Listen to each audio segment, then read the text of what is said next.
شام کا وقت تھا، بارش نہ ہونے کے برابر رہ گئی تھی، ساون کا مہینہ تھا، رمجھم لگی پڑی تھی اور وہ دروازے پہ کھڑی اپنے منگیتر سلیمان سے بات کر رہی تھی۔ سلیمان چند دنوں کے لیے ایک کام سے دوسرے شہر جا رہا تھا، واپس کب آؤ گی؟ اس نے اداس لہجے میں پوچھا، آنکھوں میں نمی سی آ گئی تھی۔ مہک، میں چند دنوں کے لیے جا رہا ہوں، ملک سے باہر نہیں جا رہا جو تم اتنی اداس ہو رہی ہو۔ سلیمان نے محسوس کیا کہ اس کے جانے کا سن کر وہ اداس ہو گئی تھی۔ کیا رونی صورت لے کر مجھے الوداع کہو گی؟ سلیمان محبت بھرے لہجے میں بولا۔ پہلے تو مہک نے جلدی سے اپنے آنسو ہاتھ کی پشت سے صاف کیے۔ مجھے کال تو کرو گے نا؟ وہ گویا ہوئی۔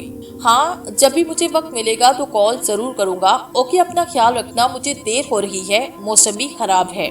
مہک ابھی بات کر ہی رہی تھی کہ اسے لگا کہ کوئی اندیکھا وجود اس سے ٹکرایا ہے۔ اس نے چونک کر آگے پیچھے دیکھا پر کوئی نہ تھا، مگر سنسناہٹ کی ایک لہر اس کے وجود میں دوڑ گئی تھی۔ ہیلو مہک، کیا ہوا؟ دوسری طرف سلمان اسے خاموش پا کر تشویش سے بولا۔ کچھ نہیں، میں دیکھ رہی تھی امی تو نہیں آئی۔ اسے جو بھی محسوس ہوا تھا وہ سلمان کو نہیں بتانا چاہتی تھی۔ اوکے، اپنا خیال رکھنا تم بھی۔ اس نے سوچا بھی ہوا شاید اس کا وہم ہوگا۔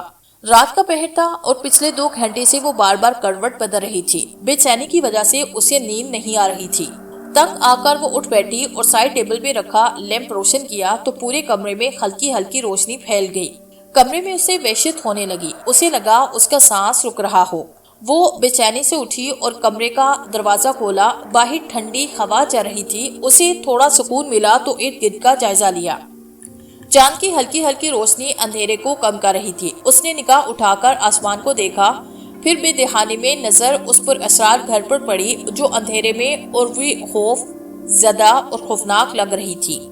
جلدی اسے اپنے اکیلے پن کا احساس ہوا تو کمرے کا دروازہ بند کر کے اپنے کمرے میں آ گئی۔ فوزیہ بیگم جو کچن سے نکل رہی تھی دروازہ بند ہونے کی آواز پر چونکی، پھر مہک کے کمرے کی طرف آئی۔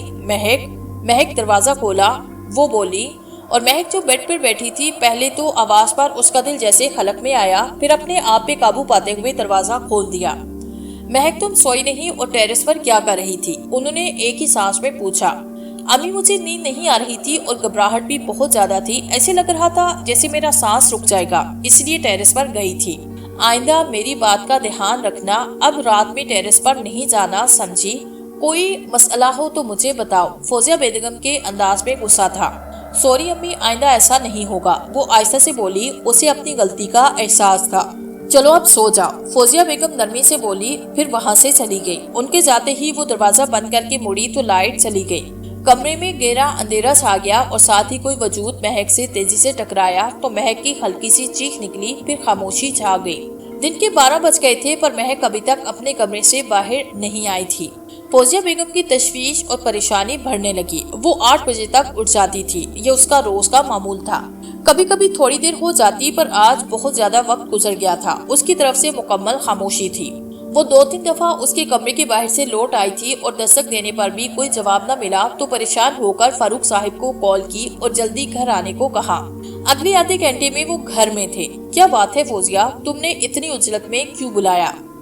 داخلی دروازے سے اندر آتے ہی وہ تشویش سے گویا ہوئے تو فوزیہ بیگم نے ساری بات انہیں بتائی۔ ہو سکتا ہے اس کی طبیعت خراب ہو، جب تم گئی تو وہ سو رہی ہو، انہوں نے کہا۔ پھر فوزیہ بیگم کے ساتھ دوسری منزل پر گئے اور دروازے پر دستک دی۔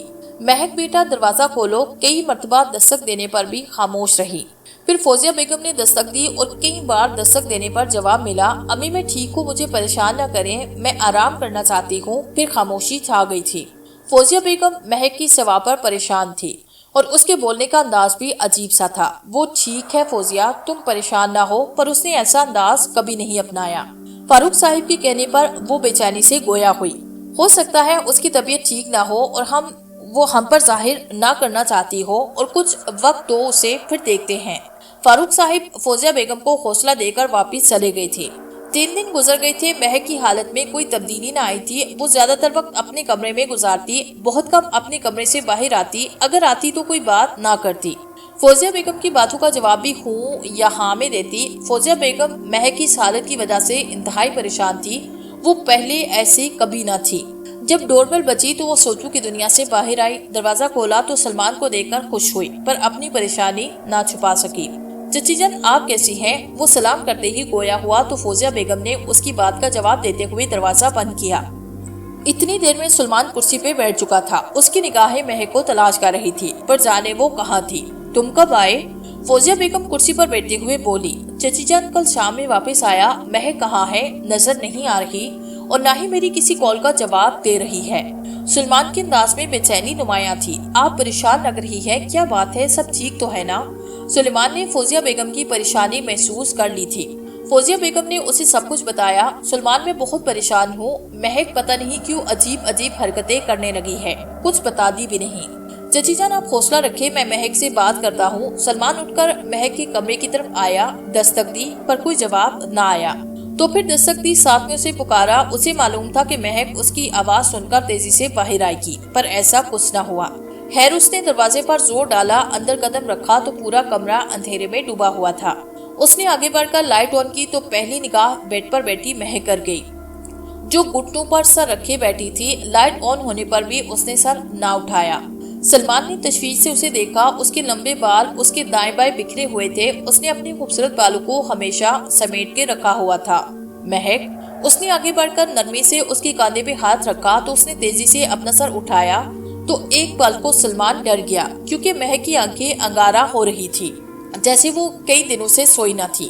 پھر مہک نے غصے سے سلمان کو گھورا۔ کیوں آیا ہے؟ چل ورنہ، وہ سخت اور بھاری آواز میں مہک بولی۔ سلمان ایک پل کو چونکا، پھر بولا، مہک کیا ہوا؟ اس نے ہمدردی سے اس کے کاندھے پہ ہاتھ رکھا، پر اسے اندازہ نہیں تھا کہ کیا ہوگا۔ اگلے ہی پل مہک نے ایک جھٹکے سے اسے زور کا دھکا دیا، جس کی وجہ سے وہ دیوار کے ساتھ جا لگا، اور ابھی وہ سنبھل نہ پایا تھا کہ مہک نے اس کے گلے پہ ہاتھ رکھا تو سلمان ماری حیرت کے اسے دیکھنے لگا، کیونکہ اس نازک سی لڑکی میں اتنی طاقت کہاں سے آ گئی تھی۔ آئندہ اگر اسے ہاتھ لگایا تو تیرا ہاتھ توڑ ڈالوں گا، چلا جا یہاں سے۔ شعلہ پر نظروں سے اسے گھورتے مہک نے مردانہ آواز میں کہا اور ایک جھٹکے سے اسے چھوڑ دیا۔ سلمان تیزی سے باہر نکلا، اسے زور سے دروازہ بند ہونے کی آواز آئی۔ چند پل کو وہ گمسم کھڑا رہا، پھر مہک کی حالت پر غور کرتا نیچے آیا۔ رات ہوئی ہے مہک سے؟ فوزیہ بیگم اسے دیکھ کر عجلت سے بولی۔ چچی جان مہک اپنے ہوش میں نہیں؟ کیا مطلب؟ وہ چونکی۔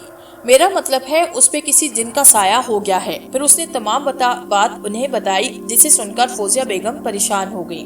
اتنے میں فاروق صاحب آئے، انہیں سب بتایا گیا تو وہ بولے، میں ایک بزرگ کو جانتا ہوں، ایک دفعہ میری بہن پر بھی کسی جن کا سایہ ہو گیا تھا تو آنٹی بلایا تھا، میں ابھی ان کے پاس جاتا ہوں۔ چچا جان میں بھی آپ کے ساتھ چلوں گا، سلمان بولا۔ چچی جان آپ دروازہ بند کر کے اپنے کمرے میں چلی جائیں، اور پھر فوراً فوزیہ بیگم نے دروازہ بند کیا اور اپنے کمرے میں آ گئی۔ پھر ہاتھ میں تسبیح لے کر بیٹھ گئی اور ان کی آنکھوں سے آنسو گرنے لگے۔ 2 گھنٹے کے بعد فاروق صاحب اور سلمان کی واپسی ہوئی۔ ڈور بیل بجنے پر فوزیہ بیگم نے دروازہ کھولا تو ان کے ساتھ ایک سفید ریش بزرگ بھی تھے۔ فاروق صاحب انہیں مہک کے کمرے میں لے گئے۔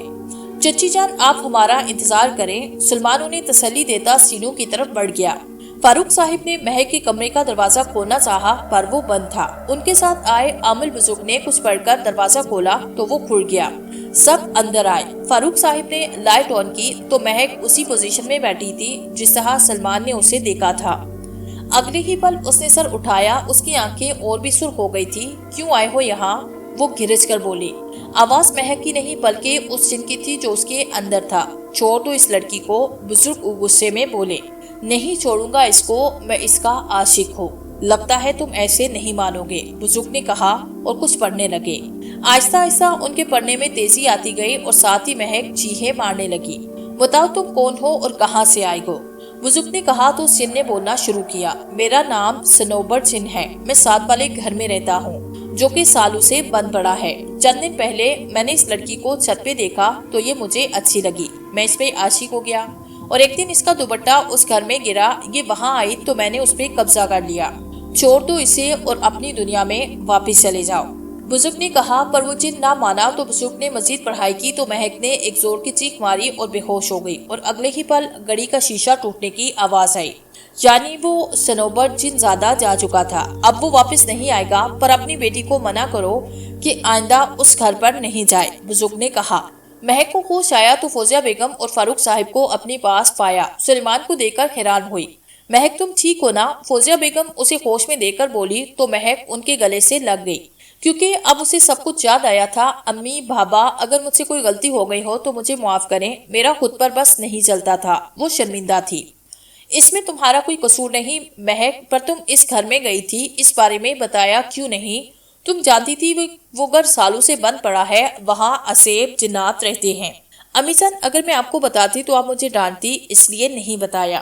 مجبوراً میں وہاں گئی تھی، اگر مجھے پتا ہوتا کہ وہاں جا کر میرے ساتھ ایسا ہوگا تو میں نہ جاتی۔ وہ نظریں جھکائے بولی، چلو جو ہوا سو ہوا، پر اب احتیاط کرنا۔ چلو جلدی سے فریش ہو کر لاؤنج میں آؤ، تمہاری پریشانی میں کسی نے بھی کھانا نہیں کھایا۔